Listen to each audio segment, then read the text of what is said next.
All right, I saw Loki. Through some help. I'd already seen it, if not full reviews, titles, which is not a good idea to do because they kind of tend to color your impressions of something before you see it. And of course, all of them were pretty negative. Some of them were sort of, well, it's not that bad, that kind of thing. But I mean, I've had a couple of things where I kind of surprised myself in that I think I can be objective.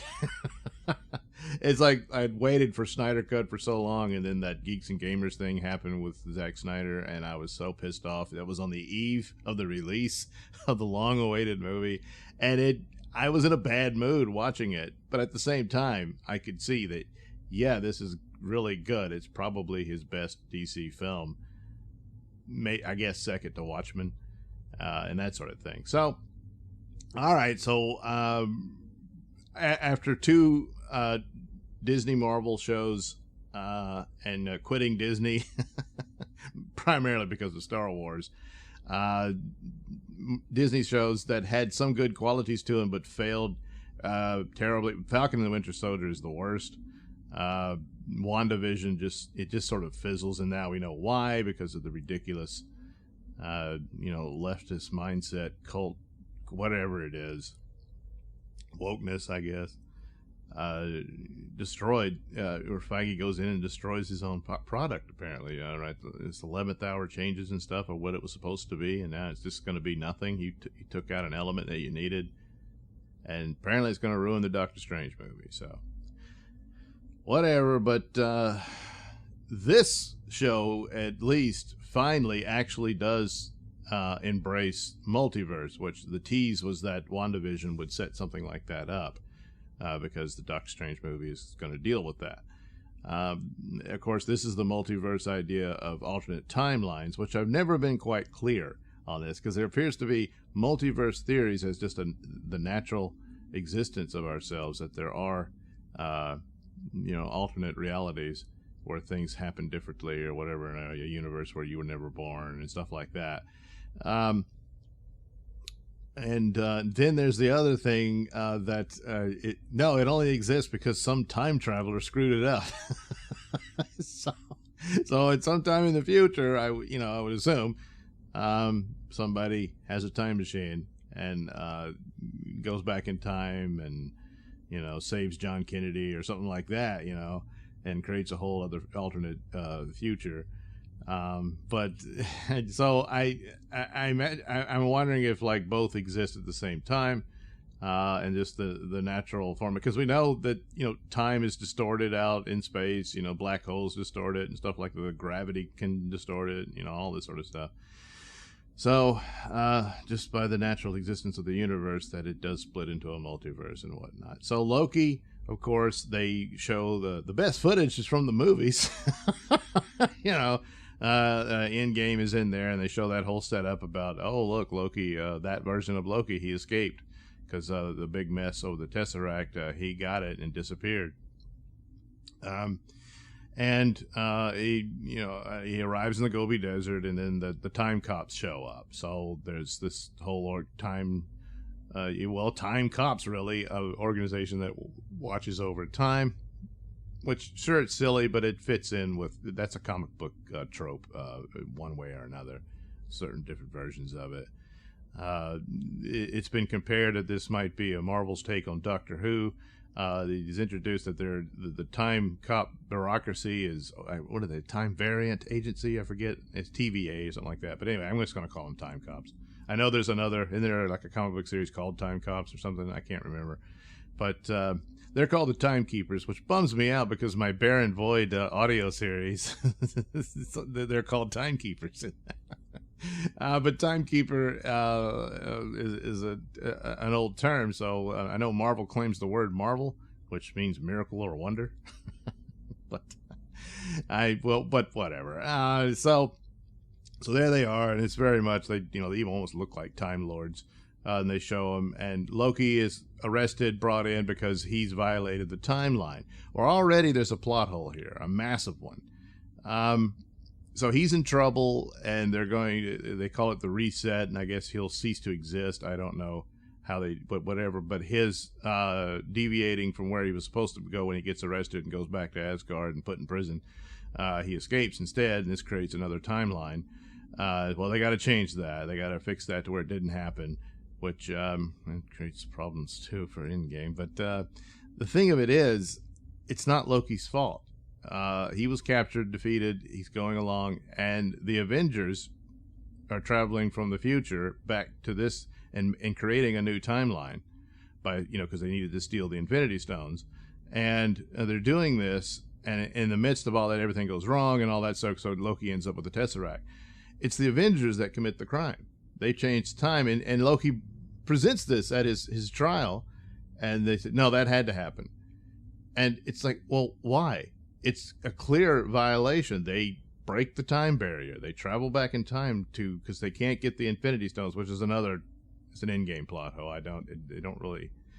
The wish was so big that it destroyed the Infinity Stones. They're called Infinity Stones.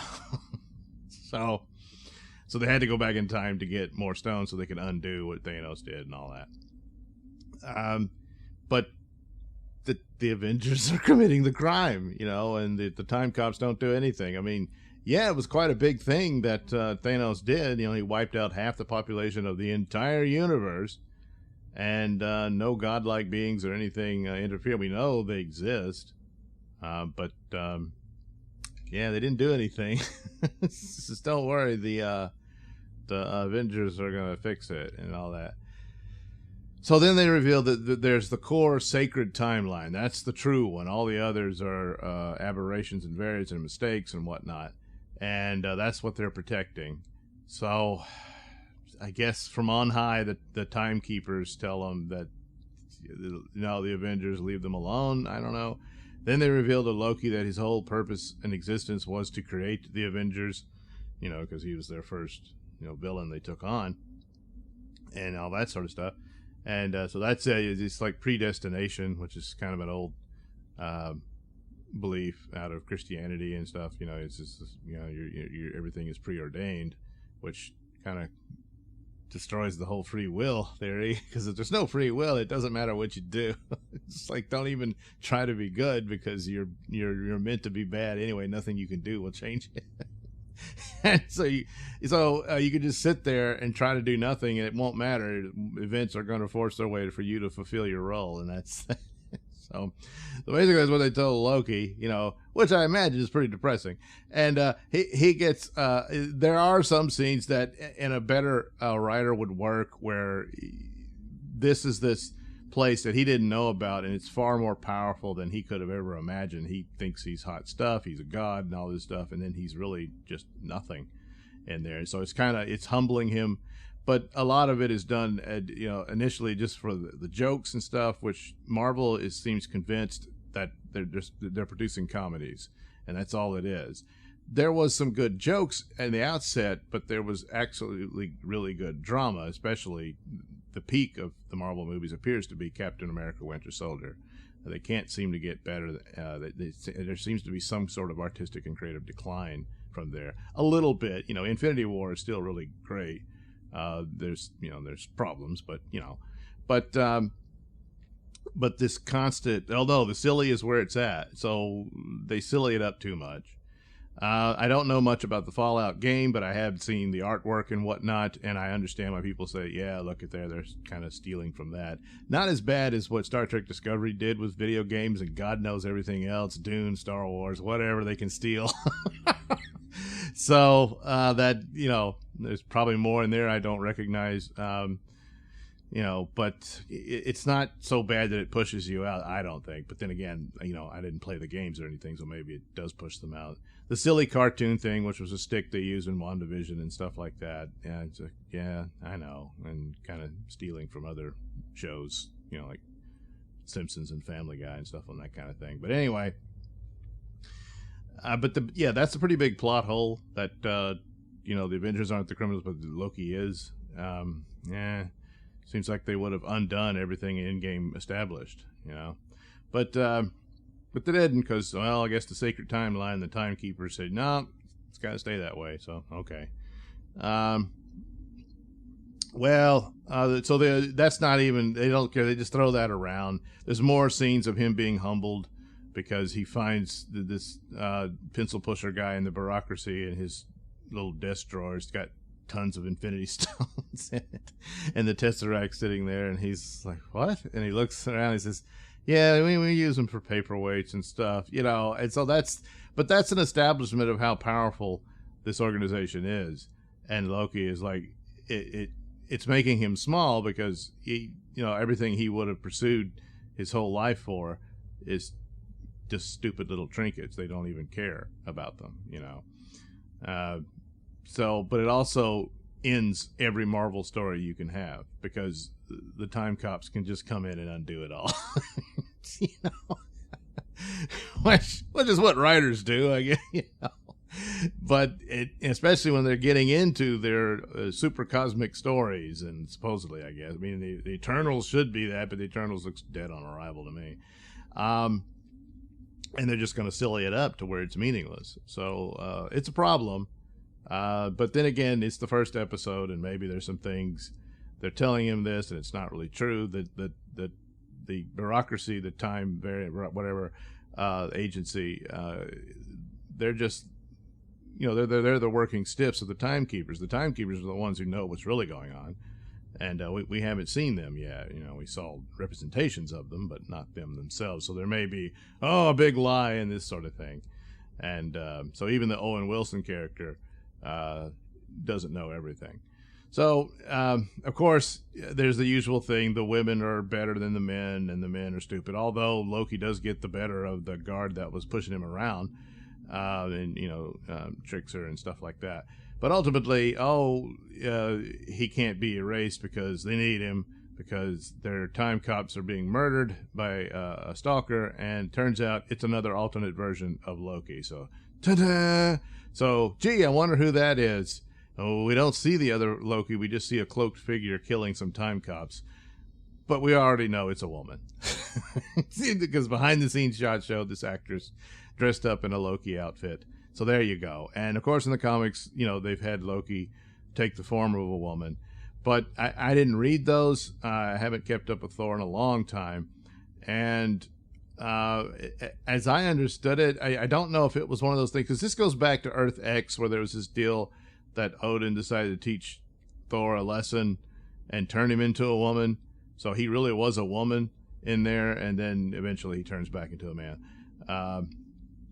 And so I thought, did they just do that to Loki in the series? But Loki can assume the form of anything, but he's not really turning into it.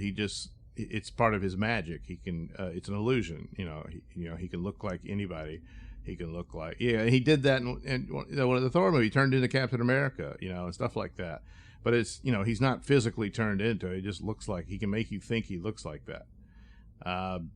So I don't know if that's how they did the story, or if he was, you know, for whatever reason, put in that form and was stuck that way for a while until he got it back. And I seem to recall there was some article where it is, you know, and they're trying to say, his sexuality or his gender is fluid or whatever and all that. And it's like, no, he seemed pretty happy to be turned back into a male. So, yeah. But now in this version of it, well, it's an alternate universe version of Loki. So it doesn't really say much about the Tim Hiddleston Loki, you know.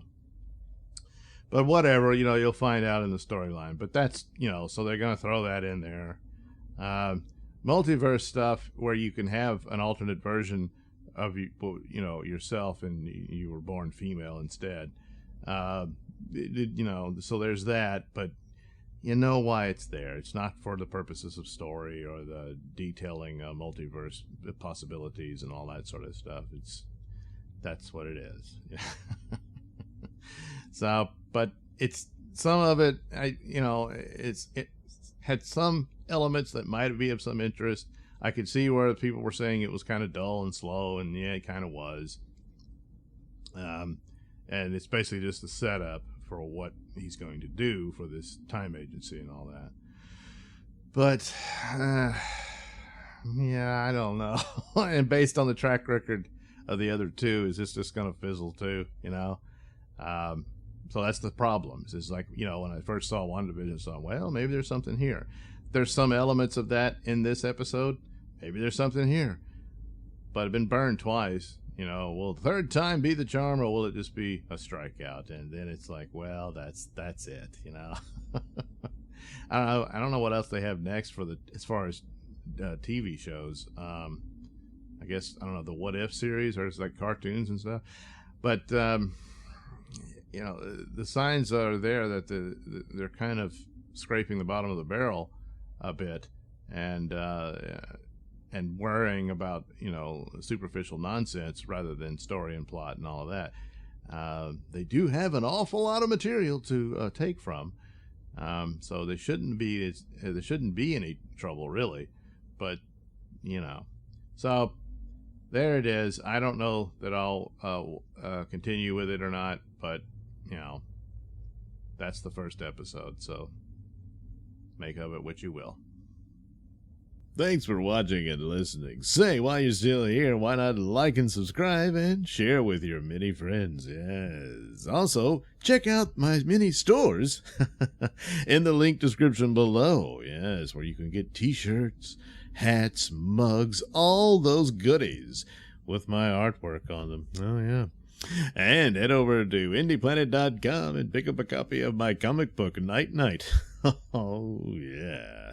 You can also catch me at my podcast, Mr Nailsin Show, on RadioMisfits.com. And you can also watch my videos on BitChute.com and now on Rumble.com. Oh, my goodness. So many places to watch me and my stuff.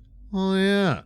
And if that's not enough for you, well, you can follow me on many social media platforms and say hi to your old pal, Mr. Nailsin.